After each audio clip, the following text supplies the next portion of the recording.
Par exemple, la lecture des cœurs. C'est un charisme aussi. Où tu lis dans les cœurs des gens. Alors vous êtes assis là, si vous êtes 200, quand je regarde ton visage, je vois ce qui est dans ton cœur là. Tu veux ça? Lecture des cœurs. Pas de plus avec ça. Et quand tu as fini, tu veux te confesser à lui. Quand tu as fini de parler jusqu'à. Et puis tu fais ça là. Mais il voit dans ton cœur là-bas ce que tu n'as pas dit, il voit tout. Ou bien lui-même, il va se dire des péchés à ta place. Et puis à la fin, il te donne l'absolution. Donc il y a plusieurs charismes. Si vous lisez par exemple Romains chapitre 12, il y a des charismes aussi qui sont cités là-bas. Il y a des dons de service. Ce sont des charismes de service que 1 Corinthiens 12 n'a pas cité. Le Saint-Esprit peut te donner ce charisme pour que tu sois un serviteur excellent et zélé. C'est un don de service. Tu en as besoin. Alléluia. Au Noël, par exemple, on a un frère qui a ça. Le frère Achille, il a ça.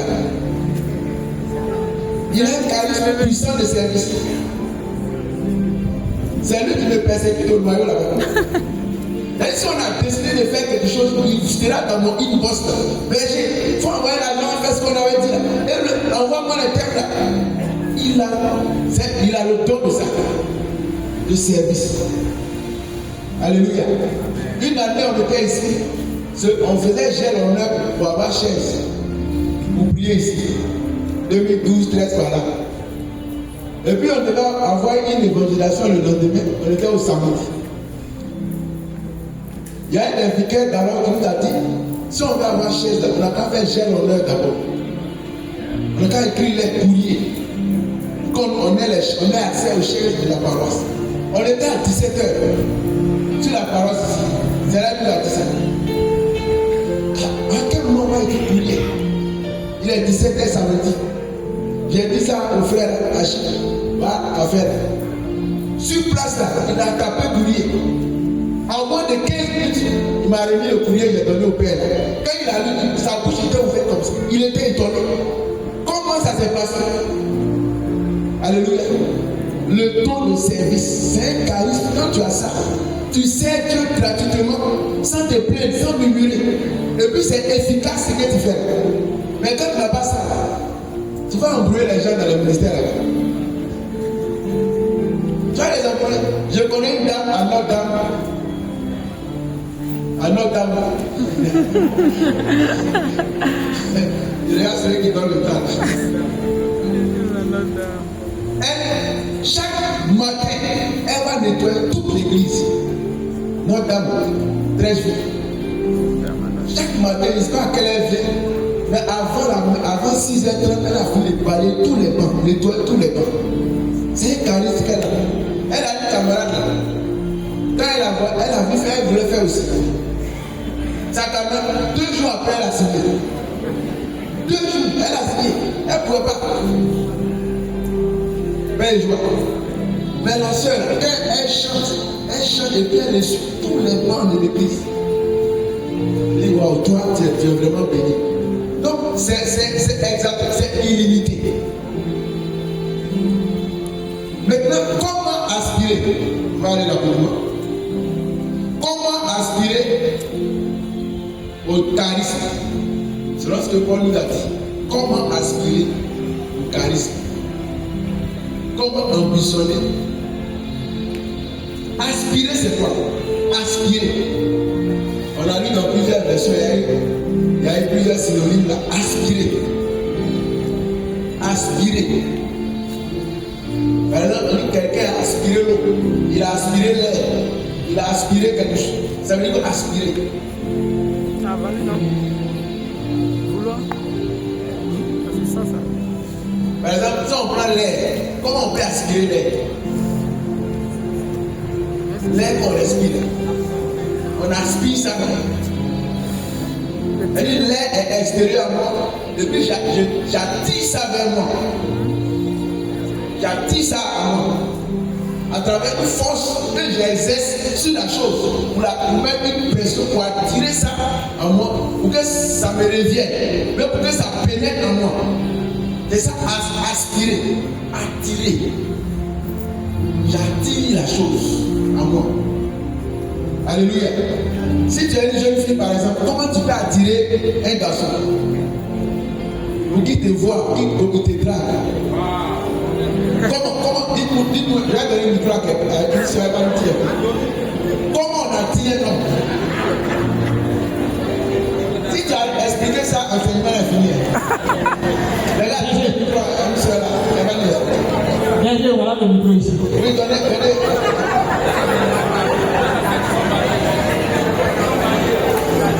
Bon, donnez la section, il y a Marie. Voilà. Comment elle a fait? Comment tu as fait? Tu es là. D'accord, donnez le micro là. Viens au micro là.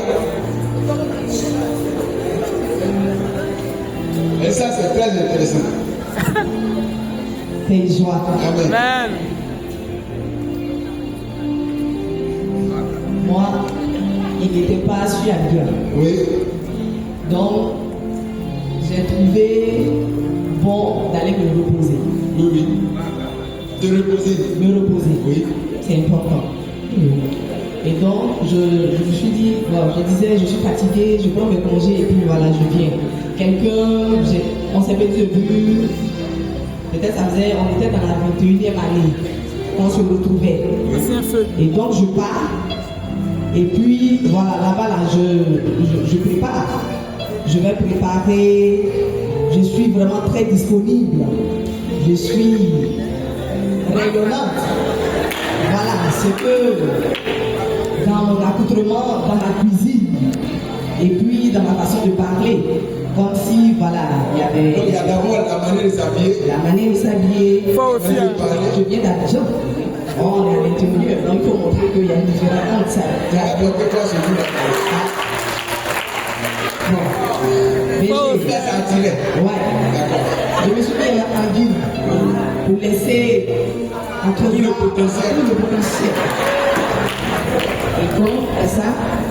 Et il y a aussi les petites culottes. Puisque j'ai une très belle jambe. C'est ça. Et donc, je me mettais beaucoup en petites culottes. C'est ça. Dans la cuisine aussi, je faisais ce que je pouvais. C'est ça. Avec ma prière et ça. Amen. Amen. C'est ça. C'est ça, attirer. Alléluia. Vous avez tout, vous avez tout, vous avez tout. Les sœurs, vous avez tout. Donc, mettez ça en pratique. Alléluia. Amen. Attirer, aspirer. Donc, aspirer, c'est attirer vers toi ce qui n'est pas encore à toi. Alléluia. Premièrement, on va lire, quelqu'un va nous aider à lire 2 Corinthiens chapitre 3, verset 18. Comment attirer et comment aspirer? Le micro est là-bas. 2 Corinthiens chapitre 3, verset 18. Oui. Et nous tous, qui le visage dévoilé, Et nous tous qui le visage dévoilé, reflétons la gloire du Seigneur, reflétons la gloire du Seigneur, oui.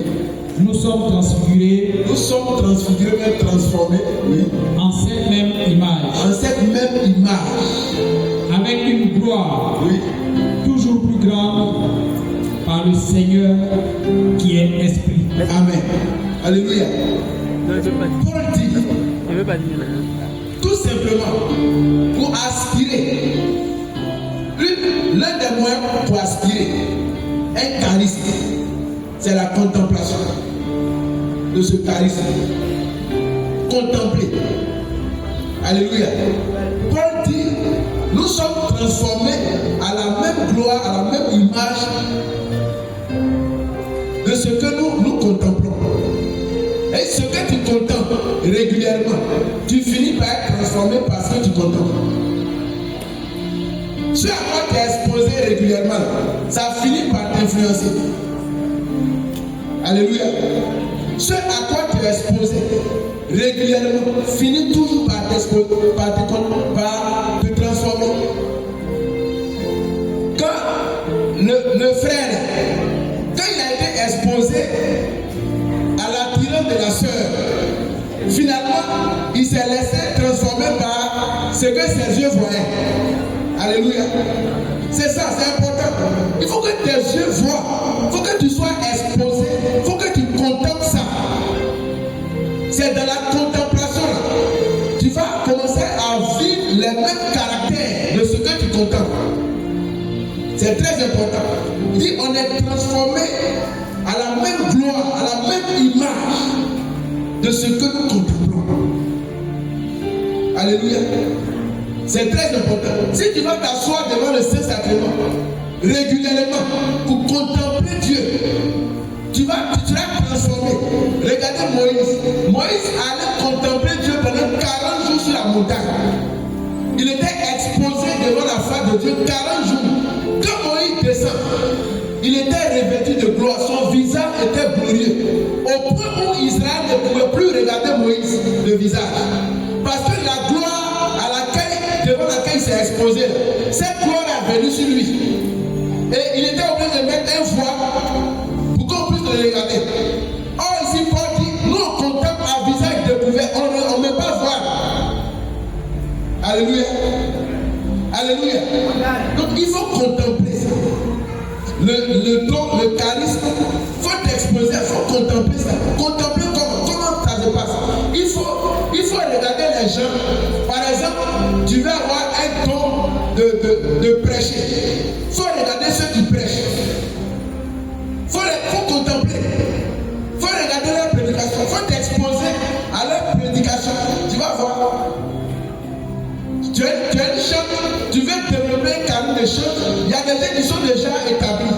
Il faut t'exposer à leur ministère. Tu peux mettre des vidéos. J'écoutais la dernière fois le père Raoul Mambo. Il était allé le voir quand on venait, il était allé prêcher sur une paroisse. Il dit, il a regardé en ce moment la cassette d'un homme de Dieu. L'homme de Dieu là, il y a un phénomène qu'on appelle take it.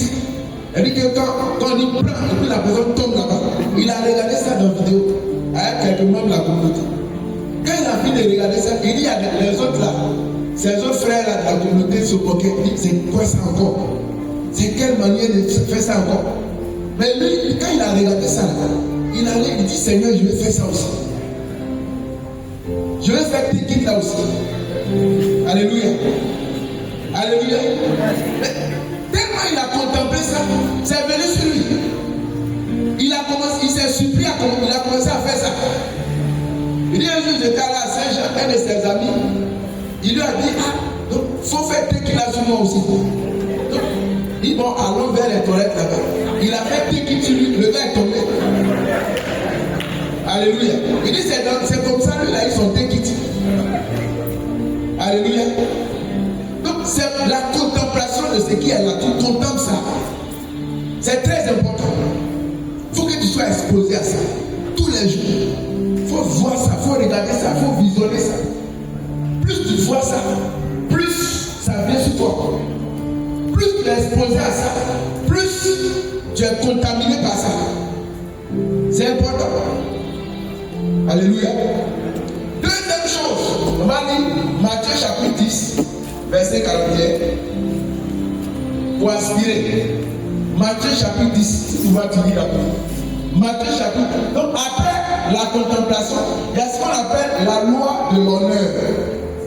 On va lire ça ici. Matthieu 10, 41. La loi de l'honneur. Je suis en train de parler comment on aspire à l'Eucharistie. La loi de l'honneur. Alléluia. C'est très important. C'est Jésus qui l'a dit. Il dit quoi? Il dit, oui. Qui accueille un prophète? Qui accueille un prophète? En sa qualité de prophète, oui. Recevant une récompense de prophète. De prophète, on peut s'arrêter. Il dit qui reçoit un prophète? Qui accueille un prophète? En sa qualité de prophète, celui qui a accueilli un prophète, il reçoit aussi ce qui est sur le prophète. Alléluia. Il reçoit ce qui est sur le prophète. Qui accueille un prophète? Ça veut dire, si tu honores quelqu'un qui exerce déjà le don que toi tu aspires, il faut honorer la personne. Il faut l'honorer comme un prophète de Dieu.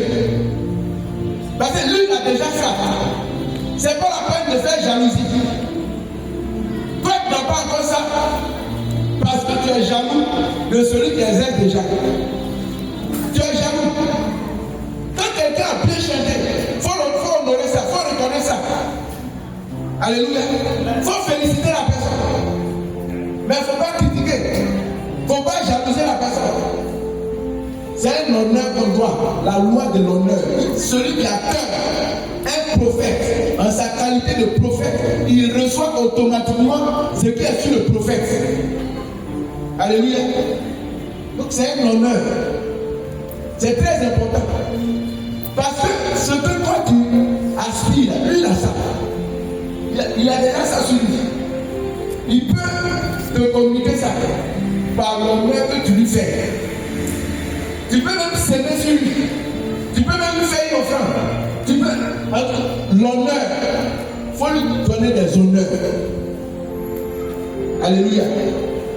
C'est important. C'est très important. Mais si tu parles mal de ça, si tu ne comprends pas, ce n'est pas la peine de critiquer ça. Si tu ne comprends pas la manière dont il exerce son ministère, il faut laisser. Sinon, tu risques de blasphémer contre le Saint-Esprit. Tu risques de blasphémer. Alléluia. C'est important. La loi de l'honneur. Il y a aussi, troisièmement, la loi du service. Le service. Le service. On va lire ici, dans le livre de Rois, 2 Rois, chapitre 3, verset 11. 2 Rois, chapitre 3. Donc, l'honneur que tu fais à quelqu'un peut t'introduire, peut t'accorder ce que toi-même, ta prière ne peut pas te donner. Alléluia. C'est très important. Il y a aussi le service. Le service. 2 Rois, chapitre 3, verset 11. On parle d'Élie et Élisée. Oui. Josaphat dit, n'y a-t-il pas ici des prophètes du Seigneur par qui nous puissions consulter le Seigneur? Un des serviteurs du roi d'Israël prit la parole et dit, il y a ici Élisée, fils de Saphat, Oui. qui versait l'eau sur les mains d'Élie. Il versait l'eau sur les mains d'Élie. Alléluia. Au temps d'Élie, Élisée n'était pas le seul fils spirituel d'Élie. Ils étaient beaucoup. Élie avait plusieurs écoles de prophètes. Il y avait plusieurs prophètes. Alléluia. Alléluia. Mais Élie, parmi tous ces fils-là, Élisée s'est distingué. La Bible dit qu'Élisée versait l'eau sur les mains de son patron.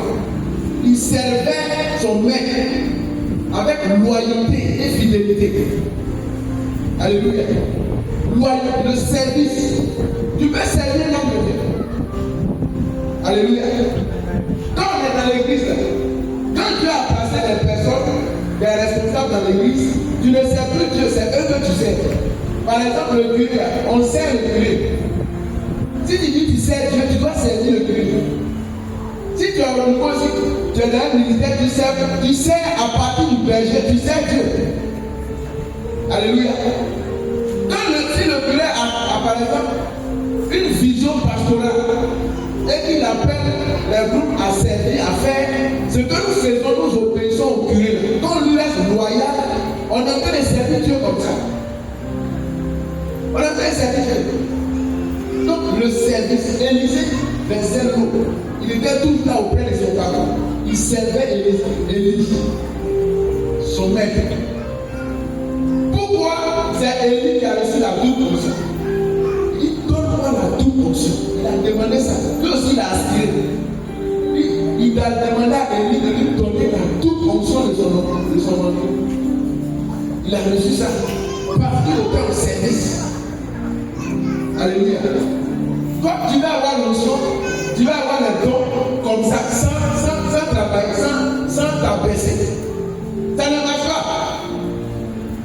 C'est dans le service.